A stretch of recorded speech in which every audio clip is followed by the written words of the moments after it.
हुआ या नहीं हुआ, करा या नहीं करा। हुआ या नहीं हुआ तो सवाल ही नहीं पूछना, क्योंकि कोई चीज होती नहीं है, करना पड़ता है। तो जवाब दो, किया या नहीं किया। क्या? 3 लेक्चर, 60 सवाल और रिवीजन प्लानर के अकॉर्डिंग रिवीजन, प्रेजेंट और एब्सेंट लिख डालिए। 10 दिन करिए, फायदा दिख जाएगा, फिर मुझे बोलने की जरूरत नहीं पड़ेगी। ये वीडियो 2 हिस्से में होगा।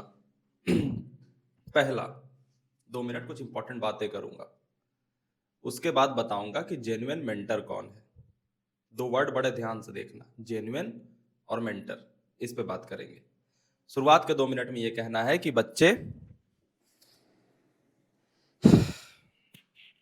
अच्छी बातों में मेरी भी खोए जा रहे हैं। क्या मस्त बातें करता है।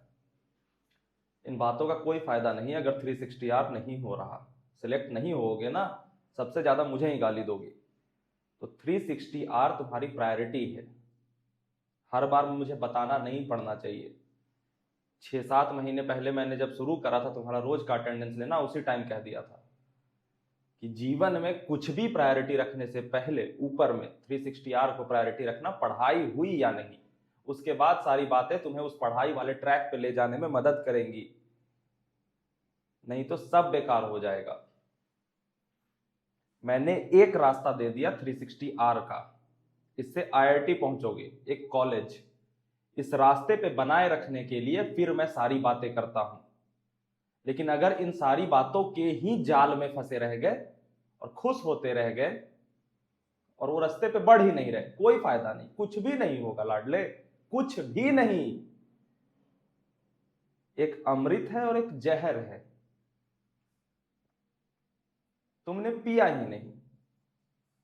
तो जहर ना पीने से बच तो जाओगे जो मर जाते, लेकिन अमृत का फायदा नहीं मिलेगा तुम्हें। तो 360R प्रायोरिटी है तुम्हारी, पहले वो करना है, इसे मत भूल जाना इन सारी बातों के अराउंड। क्योंकि मेरी रोज की जो बातें होती है 6-7 मिनट की, वो बस इसलिए होती है कि उस रास्ते पे चलते रहो। तुम उस रास्ते पे खड़े हो और बस मुंह उठा करके आ जाते हो, उससे कुछ नहीं होगा, कुछ भी नहीं, बेकार है सब कुछ। क्योंकि बातें अच्छी होने से IIT थोड़ी पहुंचोगे तुम। अच्छी बातें क्या कर लेंगे तुम्हारी। मैंने हमेशा कहा है, अच्छी बातें नहीं, जरूरी बातें करनी है, जरूरी चीजें करनी है।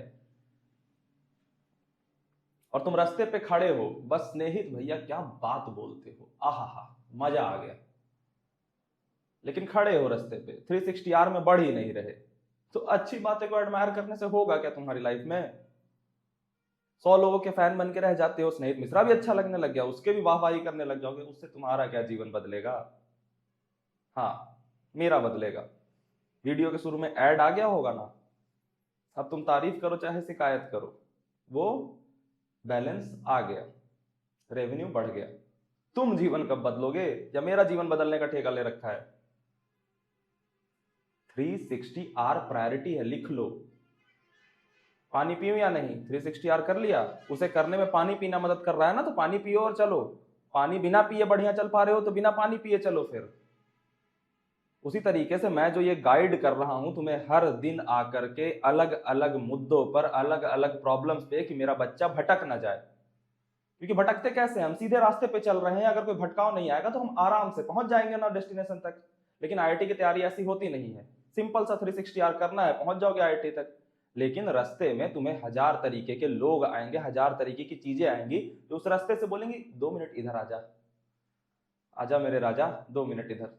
और 2 मिनट मुड़े, फिर 2 साल के लिए वो उधर ही खींच लेगा, फिर सडनली नींद खुलेगी। अभी बच्चे मुझे कह रहे हैं कि भैया अब बताओ ना क्या करूं, उन्हें उनकी नींद अब खुली है, तो वो अब एक्सपेक्ट कर रहे हैं कि अरे नींद खुल गई ना, जाग गया मैं, अब तो कुछ बताओ चमत्कारी सा। कभी कभी नींद खुलने में लेट हो जाती है, रात हो जाती है, सो जा वापस, अगली सुबह उठना किसी और टारगेट को लेकर के। 360R प्रायोरिटी है, इसे भूलना मत, ठीक है। इसी के अराउंड हम बातें कर रहे हैं। पहला पार्ट यहां ओवर हुआ, ये याद रखना। दूसरा पार्ट की जेन्युइन मेंटर कौन है, इस मुद्दे पे बात करने की जरूरत मुझे इसलिए लगी क्योंकि मैंने कहीं पे लिखा हुआ पढ़ा कि स्नेहित भैया 1 नंबर, दूसरे नंबर पे किसी और मेंटर का नाम, तीसरे नंबर पे किसी और मेंटर का, चौथे नंबर पे किसी और मेंटर का। ये 4-5 लोग बड़े जेन्युइन एडवाइस देते हैं। अब एक चीज तो हो सकती थी यार, जेन्युइन लोगों में मेरा नाम आ गया, क्या बात है, मैं तो खुश हो सकता था। लेकिन फिर मैंने देखा कि जो बाकी नीचे 3-4 लोग लिखे हैं, जरा उनके कंटेंट देखा जाए, और फिर मुझे शर्म की बात आ गई कि इनके साथ मेरा नाम लिख दिया बच्चों ने, यानी कि कुछ तो गलत कर रहा हूं मैं, कहीं सही बात मेरी पहुंच नहीं रही बच्चों तक।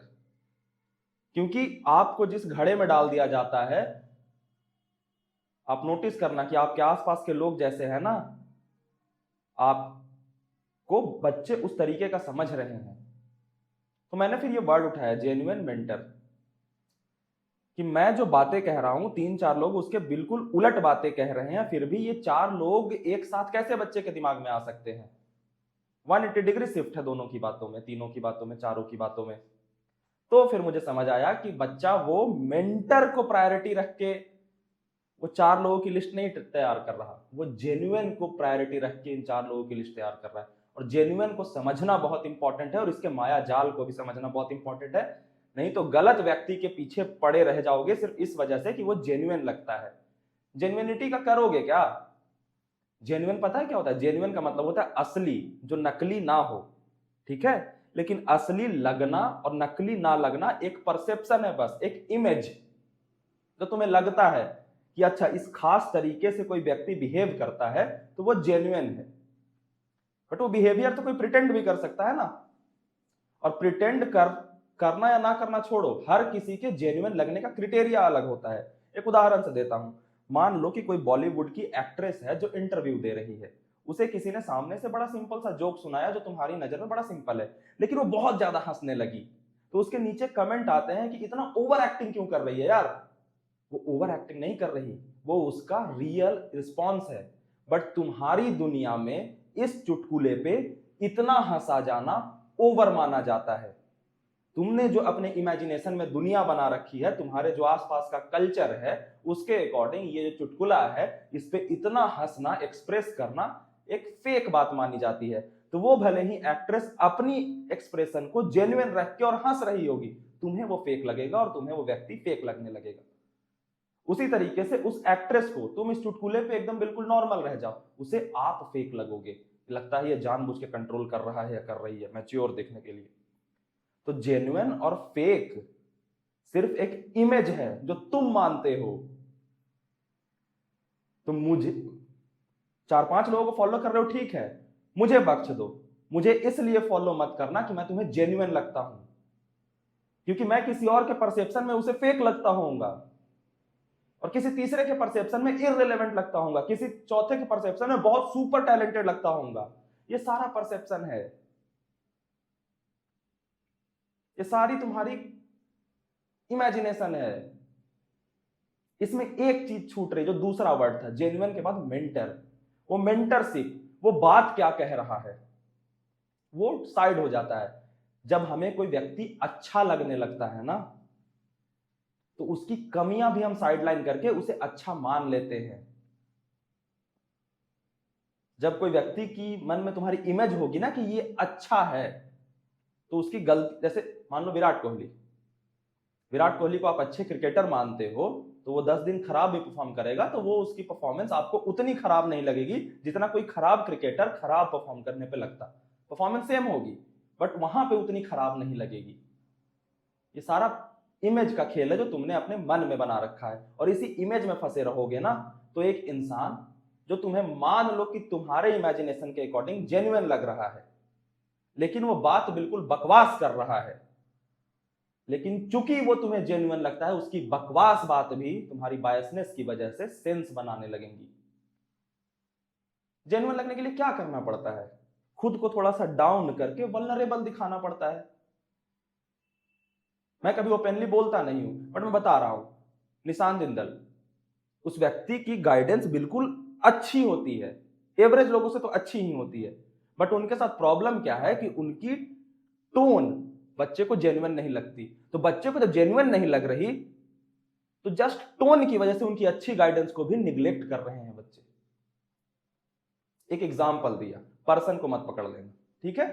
तो एक सामने का एग्जाम्पल है, और मान लो कोई व्यक्ति है जो कि बातें बिल्कुल एवरेज और सुपरफिशियल लेवल की बोल रहा है, लेकिन वो ऐसे जेन्युइन कहानियां सुना देता है तुम्हें कि मेरे पिताजी ना 100 रुपए में 500 दिन घर चलाते थे। सिंपैथी है, लेकिन इस बात का तुम बच्चे के आईआईटी जाने से क्या रिश्ता। लेकिन इस कहानी से वो तुम्हें जेन्युइन लगने लगा, और उसकी मेंटरशिप भले ही बड़ी एवरेज हो, जो कहीं काम ना है, लेकिन आप उसके बातों में आओगे और सुनोगे। मुझे बड़ा दुख हुआ लाडले, जब उन 5 लोगों में मैंने अपना नाम देखा। मुझे लगा कि यार ये गाली दे देता मुझे। मैं हमेशा कहता हूं, अगर मुझे सुन रहे हो ना तो सिर्फ मुझे सुनो, या फिर बाकी को सुन रहे हो तो फिर वहां सुनते रहो, एक दिन आओगे। लेकिन दो नाव में पैर मत रखना। उधर से डूबोगे, इधर से नफरत कर बैठोगे, और जब एक बार नफरत कर बैठोगे ना, तो वही इमेज वाली चीज कि फिर मुझसे नफरत हो गई, तो नफरत डोमिनेट करेगी और मेरी गाइडेंस तुम्हारे कानों तक पहुंचेगी, दिमाग तक नहीं पहुंचेगी। तो जेन्युइन वेन्युइन के चक्कर में नहीं पड़ के वो जो शब्द कहे जा रहे हैं वो तुम्हारी तैयारी में कितने एप्लीकेबल हैं और किस तरीके से इंप्रूव करेंगे, इस बात पे बिल्कुल ऑनेस्ट होके ध्यान देना और जज करना। ये जो बात कही जा रही है, इसमें से मैं सारे इमोशन साइड करता हूं पहले कि इसके स्ट्रगल क्या थे। मैं ना अपनी स्ट्रगल सुनाऊं ना, तैयारी छोड़ के 5 दिन रोओगे, और तुम इतना प्यार कर लो कि यहां पर टैटू वैटू करा लोगे, और उससे व्यूअरशिप भी बहुत बढ़ेगी मेरी। और वो मुझे पता है, और ये मुझे बताने की जरूरत नहीं है, मेरे पीछे ये 3 जो लगे हैं ना, ये बता रहे हैं कि मुझे पता है कैसे बढ़ा सकते हैं। लेकिन वो मकसद की बात होती है कि आप चाहते क्या हो, और मैं चाहता हूं कि तुम सिलेक्ट रैंक ले आओ। इसीलिए ना जब मैं वो स्टेटमेंट कहता हूं, I don't love you, I love your rank, तो बड़े बच्चों को रूड लग जाता है, बट जिन्हें सच में खुद से प्यार होगा ना, जिन्हें आईआईटी जाना होगा, उन्हें बहुत अच्छा लगेगा, उन्हें एक पुश मिलेगा कि चलो भैया का प्यार चाहिए तो रैंक लाता हूं। तो वो शब्द को पकड़ना, और ये बहुत मेंटल टायरिंग काम है, थका देने वाला। लेकिन एक बार आदत लग गई कि चलो सारे जार्गन्स को हटाओ, सारी वाहियात जो तुम अगल बगल पैकेजिंग कर रहे हो ना एक मुद्दे को कहने के लिए, उसे हटाओ, साइड हटाओ, मैं उस मुद्दे को पकड़ूंगा, और तुमने जो कोर मैसेज दिया मुझे गाइडेंस में, उसे मैं अपनी तैयारी में एप्लीकेबल है या नहीं ये चेक करूंगा, उसे इंप्लीमेंट करूंगा। इंप्रूवमेंट होगी तो थैंक यू, नहीं होगी तो तुम्हारे साथ भैया कितनी भी स्ट्रगल रही हो, कितना भी खानदानी गरीबी रहा हो, कुछ भी रहा हो, सिंपैथी है। मैं चाहता हूं, विश करता हूं कि आप जीवन में बहुत आगे जाओ, लेकिन आप गाइडेंस सही नहीं दे रहे जो मुझे आईआईटी तक पहुंचाएगी। सिंपल, इतना बेसिक देखना होता है। इतना बेसिक दिमाग देख नहीं पाता, क्योंकि दिमाग कहानियों में खो जाता है। जब तुम, एक सिंपल सा टास्क बता देता हूं, तुम जिस भी 3 4 5 मेंटर की बात सुनते हो, इमेजिन करो अगर उसकी गाइडेंस याद आ रही है तो यानी उसकी गाइडेंस का इंपैक्ट है। लेकिन अगर उसकी गाइडेंस के अलावा उसकी कहानी याद आ रही है कि उसका कॉलेज क्या है, उसके पापा क्या करते हैं, वो कहां रहता है, उसकी मम्मी क्या करती है, वो कैसे बात करता है, क्या कपड़े पहनता है, कैसे चलता है, कौन सी गाड़ी ली है, तो प्रॉब्लमेटिक है। क्योंकि तुम्हें नहीं पता कि उनके पास कौन गाड़ी है, तुम्हें पता कराया गया है कि किसके पास कौन सी गाड़ी है। तुम्हें नहीं पता कि वो व्यक्ति किस कॉलेज से है, तुम्हें पता कराया गया है, क्योंकि इन्हीं कहानियों के बीच तुम किसी के साथ जुड़े रहोगे। क्योंकि हम इवॉल्व ऐसे हुए हैं ना कि अनोनिमस लोगों से इंटरैक्ट करना बचते हैं। तो पूरे के पूरे ये जो जगत है ये कोशिश करती है कि अपने बारे में इंफॉर्मेशन देता रहे, ना कि तुम्हारी तैयारी को इंप्रूव करता रहे। सोचना इस बात को। जेन्युइन मेंटर में से जेन्युइन को थोड़ी देर के लिए साइड रख के और मेंटरशिप पे ध्यान दो कि ये बात क्या कह रहा है, उसके अलावा सब हटाओ, कहानी वहानी उसके अलावा सब हटाओ, बात क्या कह रहा है, इंप्लीमेंट हो रहा है या नहीं, इंप्रूव हो रहा हूं या रही हूं या नहीं, नहीं हो रही, बेकार बातें हैं, कुछ भी, कितना भी अच्छा, कितना भी महान व्यक्ति हो। क्योंकि आपको कोई चीज जेन्युइन लग रही है ना, वो जेन्युइन है या नहीं है तो बाद में बताएगा, आपके बारे में पहले बताता है कि आप ऐसे व्यक्ति हो जिसको ये सारी चीजें जेन्युइन लगती है। जरूरी नहीं है बगल वाले को लगे। मैंने वो एग्जाम्पल समझाया ना हंसने वाला, धरती पर तो रावण भी लोगों को अच्छा लगता है, इसका मतलब रावण अच्छा थोड़ी हो गया। इसका मतलब यह है कि धरती पे कुछ ऐसे व्यक्ति मौजूद हैं जिनको रावण की कैरेक्टरिस्टिक अच्छी लगती है। तो ये रावण के बारे में अच्छा लगना नहीं बताता, ये व्यक्ति के बारे में बताता है कि इसका व्यक्तित्व ऐसा है कि रावण का व्यक्तित्व इसे अच्छा लग रहा है। रावण तो एक कहानी है, बीत गया, व्यक्ति मौजूद है। तुम्हें कभी कोई जेन्युइन लगे तो सबसे पहले इसे साइड लाइन करना और ये मान लेना कि ये जेन्युइन है या फेक, ये मुझ पे डिपेंड कर रहा है कि मेरी परवरिश कैसे हुई है और मैं किस तरीके के बिलीफ्स रखता हूं। और मेरे बिलीफ से आईआईटी जाने का कोई लेना देना नहीं है। तो मैं इसकी बातें सुनूंगा, साइंस के स्टूडेंट हो ना, बातें सुनूंगा, कोर निकालूंगा कि अच्छा इसने एक लाइन की गाइडेंस दी। जनरली ना 10-20 मिनट की बातों में एक लाइन की गाइडेंस निकलती है, उसके अलावा बाकी की उसको इम्प्लांट करने की कोशिश होती है। जैसे मैंने अभी तक जो बातें बोली उसमें 3 बातें बोली, एक प्रेजेंट एब्सेंट पूछा, दूसरी लाइन कही कि 360R प्रायोरिटी रखना, और तीसरी बात कही कि जेन्युइन मेंटर में जेन्युइन को साइड रख के मेंटरशिप पे ध्यान देना। 3 बातें थी ना, यही 3 निकाल के और अपने में लगाना, मेरे बात में भी इंप्लीमेंट करना, और वो 3 बातें लग जाएंगी। बाकी जो मैंने कहा वो तुम्हें कन्विंस करने को कहा, वो सारे जार्गन हटा के ये 3 मैसेज लेकर के इंप्लीमेंट करो तैयारी में। तैयारी इंप्रूव होगी, वेल एंड गुड, नहीं होगी तो नहीं हुई, फिर हम आगे बढ़ेंगे ना, फिर इस जेन्युइन के धोखे में तो नहीं जिएंगे। समझ में आई इतनी बात? तो चलो, उम्मीद करता हूं कि अब तुम बातों को बेहतर जज कर पाओगे, क्योंकि बातें जज नहीं कर पाए ना तो तैयारी जज नहीं कर पाओगे, और तैयारी जज नहीं कर पाए ना तो एग्जाम खराब हो जाएगा। कल मिले, बाय बाय, गुड नाइट।